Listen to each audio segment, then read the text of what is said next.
Hey guys, welcome back to my channel. I hope you're having a great day so far. So today's video is a little bit of an overdue video. I wanted to film it over the weekend and get it up for you guys a few days earlier, but I just was not able to film. I had an eye issue and then I just took a few days off of filming because I'm planning on uploading a ton in November and December and I cannot wait. But anyways, I feel like it kind of worked to my benefit because I got the chance to try out these products even longer so I could really finalize my thoughts and give you guys a good comprehensive review. So I'm going to let you know what I think about these products. I'll do some swatches, some demos so you can see how they actually apply to the eyes, and it will be fun. So today I'm chatting about some new Colourpop releases. They just came out with 2 new eyeshadows and 5 new liquid shadows. The eyeshadow palettes are already available, and the liquid shadows, I'm also stumbling over my words because I haven't filmed for a week, but the liquid shadows are going to be available tomorrow. So I hope this video is helpful for you guys. If you have any questions, just let me know in the comments below. And I did grab one of the new Colourpop eyeshadow palettes that launched on Sephora.com yesterday. So if you want to see a review on that, let me know in the comments below and I can film that for you guys. And let me know if you grabbed anything as well because I'm kind of curious to hear your thoughts.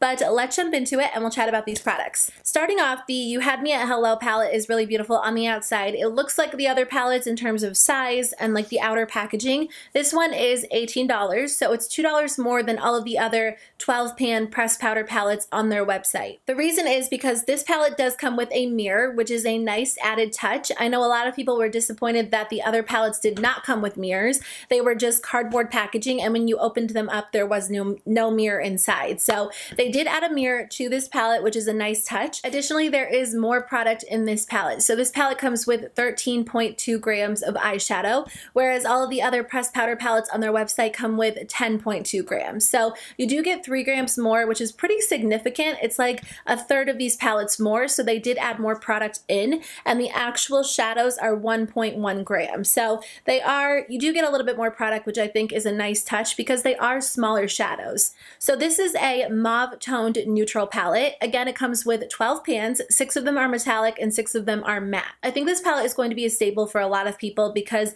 it's definitely a neutral palette. You get about 4 mauve toned eyeshadows thrown in, which I feel like fit perfectly into the color scheme of this palette. When I saw it online, I knew it was going to be a palette that I would personally reach for as like an everyday palette. But the look that I'm wearing today and the look that I'm wearing in the demo using this palette, which I think is pretty similar to what I'm wearing today, was created just using this palette. I could honestly just look at this palette and think of like 4 or 5 different looks to create using it in my head, which I don't feel that way toward all of their palettes. Some of their palettes are definitely, I guess, like accessory palettes to some of my essential palettes in my collection, but I feel like this one is definitely a standalone palette. I think the formula is the same for the most part. The metallic formula is exactly the same as any other Colourpop metallic shadows, but I feel like the matte shadows are a little bit more powdery than other matte shadows that I've tried from Colourpop, but they're also a little bit more pigmented. This dark brown is super pigmented. It's one of the most pigmented dark browns that I've tried, and there must be some correlation between powderiness and pigmentation as we've seen with like the Subculture palette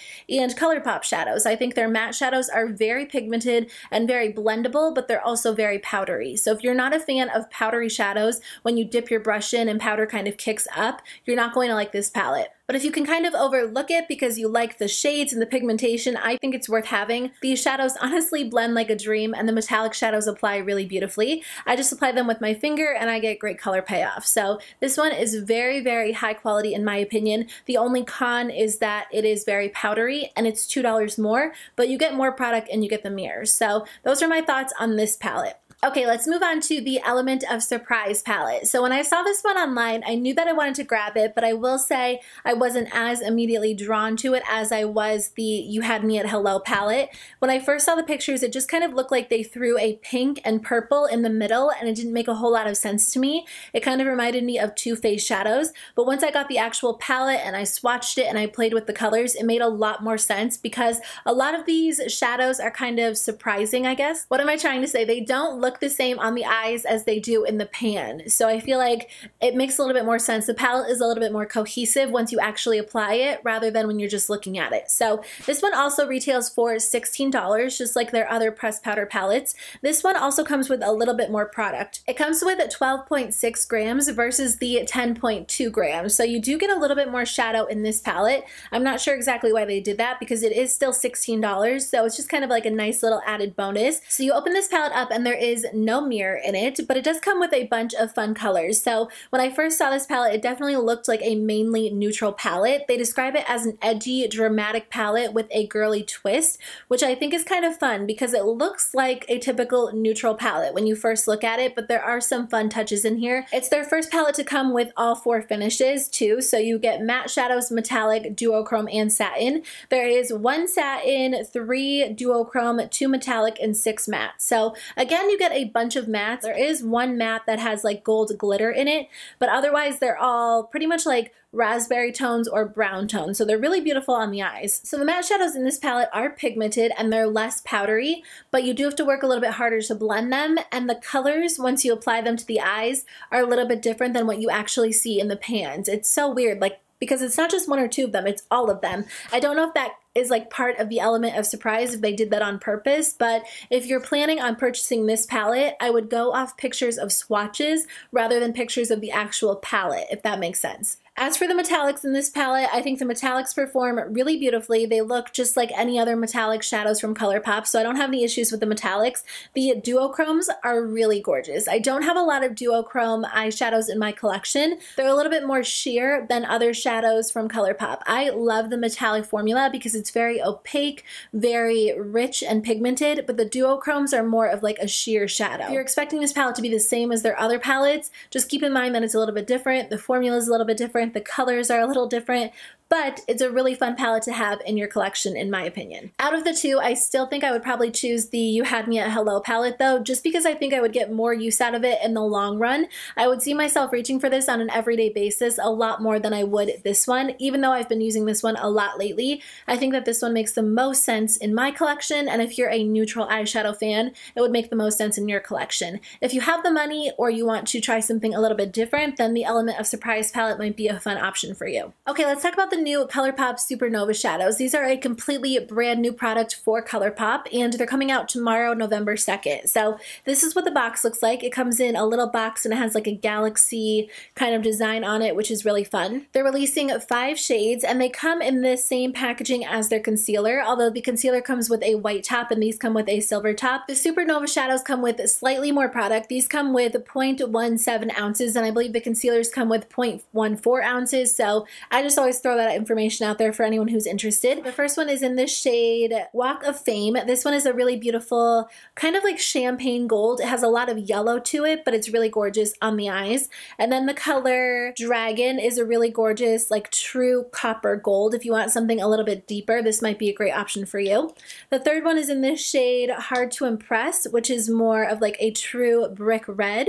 And then the fourth one is in this shade Firecracker, which is similar looking, but it kind of has more purple or plum to it. And then the fifth one is in the shade Moonlit, which is probably my favorite. It's like a bright purple color. So these are really interesting. They kind of describe them as a liquid shadow with metallic foil and glitter in a cool liquid texture. When you first apply them to the eyes, they feel very cooling, which is interesting, and they feel very wet and liquidy. So you're a little bit unsure as to whether or not they're actually going to dry down and stay in place. And I don't know about you guys, but I really have trouble with products creasing on my eyes, especially cream products. So I tend to be more of like a powder fan rather than a cream or a liquid fan on my eyes. So I was a little bit, skeptical when I tried these out, but they definitely impressed me. The first time I applied them, I opened my eyes, which, you know, thinking back, I probably shouldn't have done that, but I let them dry with my eyes open and they completely creased on me. So when you apply these, I would recommend keeping your eyes closed or looking down for a little while they dry. They don't dry immediately, but they do dry fairly quickly, so you have to work quickly, but I feel like that is a plus because if you have to keep your eyes closed while they dry, it's nice that it doesn't take too long for them to dry. Once they dry, they're going to stay in place. I don't find that they crease on me throughout the day, which is nice. I don't generally apply them all over the crease when I apply them. I usually stick to like the lower part of the lid, but I would recommend doing that with these shadows. Not that they do crease on you, but I think in general, if you're going to apply them like all over the crease, as you open your eye throughout the day, they might have a tendency to kind of flake away. So they say you can actually wear these on their own, on top of shadow, or underneath as a base. Now, I personally like to use them as the last step in my eye makeup routine, other than like eyeliner and mascara, but the last step in my eyeshadow routine, and just apply them over any shadow as like the lid color. these shadows are not a fan of blending eyeshadows over them. So say you apply them as a shadow all over the lid and then you went in and packed like a color on the lid with your finger, that would be fine, but don't apply it all over the lid, let it dry, and then kind of blend shadows in the outer corner or in the crease. I tried that and I'll show you guys on camera. It kind of flaked off. That was the first time I actually started doing it on camera, and the red shadow just flaked all over my face and it was totally patchy and uneven all over the eyes. So I would say if you're going to go in with one of these shadows, definitely go for it all over the lid as like the last step in your routine. A lot of people are comparing them to the Stila Cosmetics Magnificent Metal Glitter and Glow Liquid Eyeshadows. I actually only have one, but I think the Stila glitters are very glittery, whereas the Colourpop products are more of like an opaque metallic finish with glitter mixed in. You get this gorgeous metallic glow on your eyes, but it's not necessarily super glittery, which I kind of like because I'm not necessarily the biggest fan of glitter. I like a good metallic finish, but I feel like glitter can kind of fall on my face, and actually when I do wear this Stila product, I get a little bit of fallout, whereas with these, they kind of stay in place on the eyes and I don't get glitter all over my face. So I think the actual texture and consistency is similar,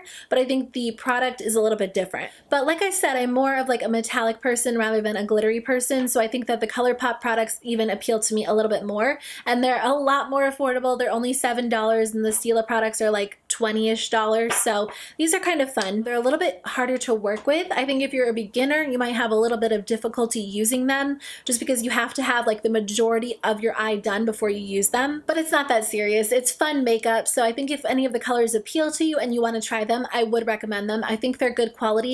They're just a little bit tricky to work with and you have to be careful. You can blend them out with your finger or the wand, but I wouldn't really recommend going in with a brush because I feel like a brush can actually pick up the product and mess it up a little bit. So I do like them. I think they're very beautiful, very high quality, very interesting. I would love to see even more colors, maybe some lighter shades, maybe even like some sheer finishes that would look really pretty on top of other shadows, and maybe like some really dark dramatic colors. But for now, I think they came out with some really gorgeous colors. Those are my thoughts on the new Supernova Shadows. If you guys try them, you'll have to let me know what you think in the comments below or tweet me or snap me. But that's all I have for you guys today. I hope this review was helpful if you're trying to make up your mind about any of the products. I meant for it to be really short, but I think I talk a lot in these reviews just because I want to cover all of the bases. But thank you guys so much for watching. I hope you have a great day. And if you want to see more of my Colourpop videos, I'll link my playlist in the description box below. I film a lot of Colourpop videos, so if that's something you're interested in, I would love for you to subscribe. Otherwise, I hope you have a great day and I'll see you in my next video. Bye.